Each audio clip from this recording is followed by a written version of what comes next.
line ચેટલી છે જોજે લઈ લે લેવી બધા અહીંયા થઈ ગયો બાજુ અમારે હવે ન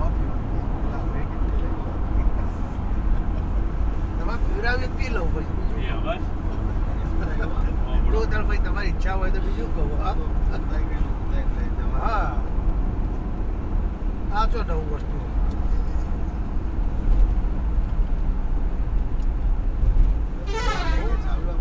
બહુ પીધું લે આ બંધ કરી દી ના બંધ નહીં કર્યું પણ આપણે કોક જ દાળ બસ ના ના લે બિલકુલ શું ચહેરા ઉપર નહીં લાગતું